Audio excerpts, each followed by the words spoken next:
what's up? Welcome to Keeping Pace with Prynce. I'm your boy Prynce, and this is the show where life meets art in its truest form. Glad to have you here. Hope everybody's doing well. Not gonna lie, my allergies are on a beam right now, so I have my tea and my favorite mug. So this mug actually has W.E.B. Du Bois, Langston Hughes, Ralph Ellison, David Walker, Alice Walker, Maya Angelou. I mean, you name it, like all of the black greats are on this mug. Favorite. Got this from Amazon. Anybody who knows me knows I'm an Amazon nut, so most of the things that I have in my house, at work, in my car, everywhere from Amazon. It's just so convenient. But anyway, so I'll be drinking the tea throughout the show. Don't mind me. Just trying to get this cleared up. Hopefully we'll all be on the other side of the hill soon. Good stuff. All right, with that being said, the show must go on. My dad, mentor Peter, he's got a saying, if you wait for all the lights to turn green, then you'll never leave the house. And I'm trying to get this show on the road, so let's go ahead and get started. So many of you have asked me, what type of show is this going to be, right? There are so many people creating podcasts right now. There's like a podcast frenzy going on, and I just wanted to kind of voice my opinion, get out there, share my thoughts, my feelings on things. And so the answer is simple. This is for me, this is for you, this is for us. I wanted to be able to share my story, and this was the best way that I could find to do that. So here we are. Life is unique to the individual, right? So it's filled with ups and downs, mountain peaks, rivers, valleys. It's my wholehearted belief that we're here on earth to share in each other's experiences. I think that we should do that in a healthy way. So this show is not going to have like a whole lot of gossip, a whole lot of like arguing, although we'll talk about some controversial topics and things like that. It's basically just going to be an outlet. For me, entertainment is a form of therapy. It's definitely an outlet of sorts. Entertainment, and more specifically being an entertainer, gives me the ability to share the story, right? So no matter how quirky, insightful, or genius, it just gives me the opportunity to share the innermost thoughts and talents with the world. It connects us together and helps us to understand that we're more alike than we are different. It highlights our uniqueness, defines who we are individually, and ultimately who we are fundamentally. No matter how or where you've grown up, I'm talking from the hood to the hills, everybody's got a story to tell. So today, I choose to take this moment to embrace who I am. I want to pay homage to the ancestors. I want to pay homage to the folks who have come before me. But not only that, I want to inspire and encourage the folks that are coming after me.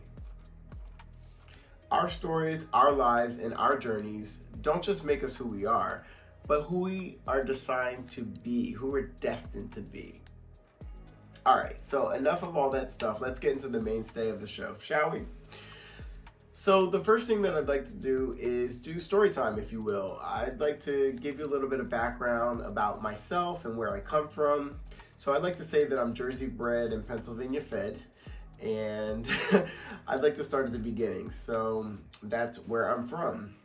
So I was born in New Jersey, but raised in Pennsylvania.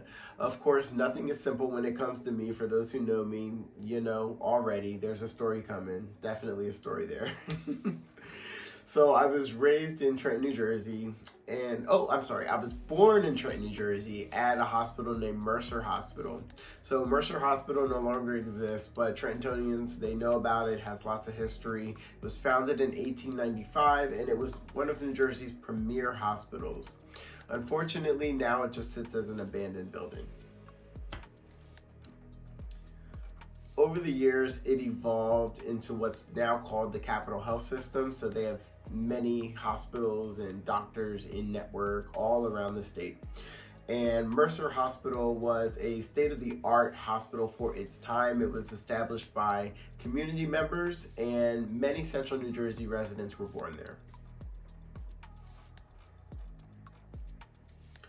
My physician who birthed me, Dr. Ty, he was located in Marsville. My mom was living in Marsville with my grandmother. And when it came time for me to be delivered, she had to trek over to New Jersey.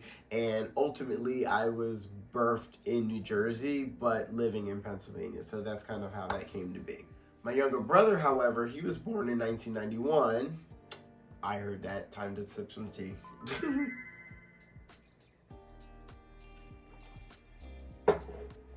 And in about 2 years, we moved to Trenton, New Jersey. So we stayed there for a year before returning back to Marsville, where I began my schooling. I had some of the best teachers around, I promise you. While living in PA, I began to flourish and learn and grow. Somehow being in Marsville, which is approximately 2 square miles big, so it's tiny. It created this huge personality that you see before you today. And I'd like to give you a little bit more history behind Marsville. So Marsville was once known as the nation's capital during the 16th century. This is documented, and it was known as a headquarters or a resting place, for General George Washington, who was our nation's first president during the American Revolutionary War. So we're talking like way back in time. And basically our country was kind of founded there.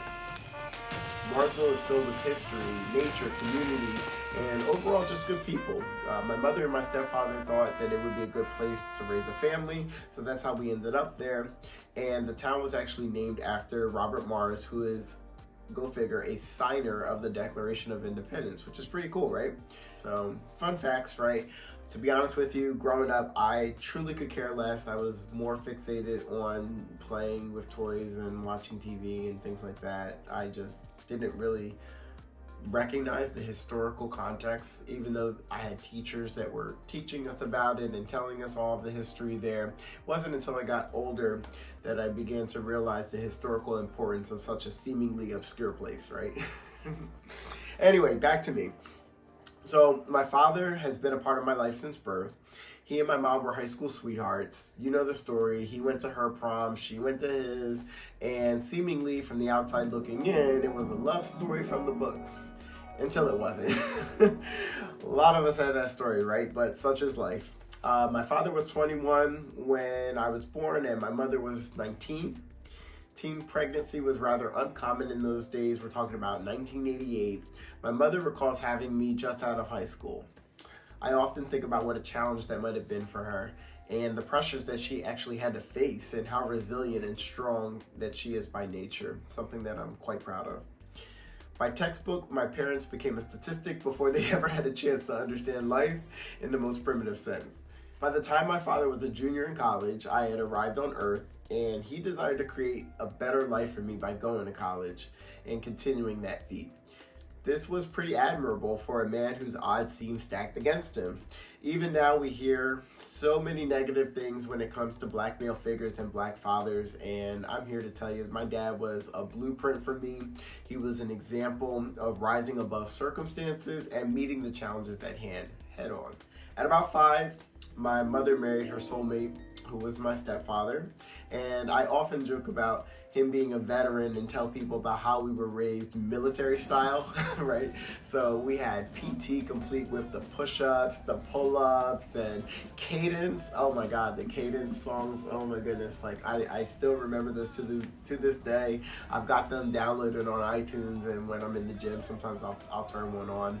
But basically, he taught us how to live a respectable life. He taught us about love and honesty and just how to be our true self. So the next few years for me were met with the challenges of learning the world.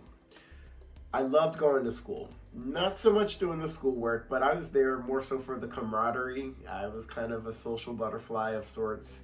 And one thing that's kind of funny about me going to school is from like 1st and 2nd grade, I used to like dress up in a suit and complete the tie, the shirt, the blazer, the pants, the dress shoes, I mean, to the nines. And a large part of that is due to my church upbringing and going to church so often with my grandmother, who was the church secretary.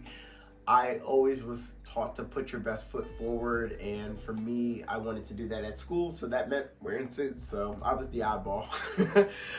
My oh goodness, my maternal and paternal grandmothers were huge influences in my life while I'm in that vein. So my maternal grandmother, she handled my nurturing side, if you will, and my paternal grandmother was sharp as a whip. She was a poet, she was a teacher, and she's kind of where I get a lot of this from. Losing both of them to cancer just a year apart, it really created a resounding ripple effect throughout my life, and I struggled to grapple and balance things in the years to come. My maternal grandfather died before I was born, and when my mom was a kid, he and my grandmother were an interracial couple. We're talking about being married in the 60s, and you already know how that went down. It was controversial as hell, but I'm proud and grateful for it because that's what led me to be here, I guess. My paternal grandfather was a Marine. He shared lots of stories about Vietnam. He gave us life lessons in general, and he was one of the strongest men that I've ever met, both physically and mentally. In short, I'm very proud of my early childhood. My parents did their very best to make sure that I had a stable and balanced upbringing. And I would say they did their best to ensure I had a certain quality of life, and it's safe to say that they succeeded. We've had many candid conversations about my upbringing, and I feel that we've all acknowledged to one another that it wasn't necessarily easy, but a wise man once said, anything worth having is worth fighting for, and I can truly say I know the meaning of that. I'm really glad to say that I had a village that was willing to fight for me and to help me to grow up, all that good stuff. So although my early childhood was rewarding, it wasn't always sunshine and rainbows. I would say to that, no matter your circumstances, sometimes the best approach is an attitude of gratitude and just being grateful for the little things and the big things and just everything, all of the different parts and the components that make up your life, that make up who you are as an individual. Like, that's the beauty in life. Well, that's enough for now. I can ramble, as those who know me know, so I'll stop there. But be sure to check me out next week. It's going to be the same time, same place. We're looking at Fridays, 9 o'clock on most major social media platforms. So until then, just remember, it's nice to be nice. Peace.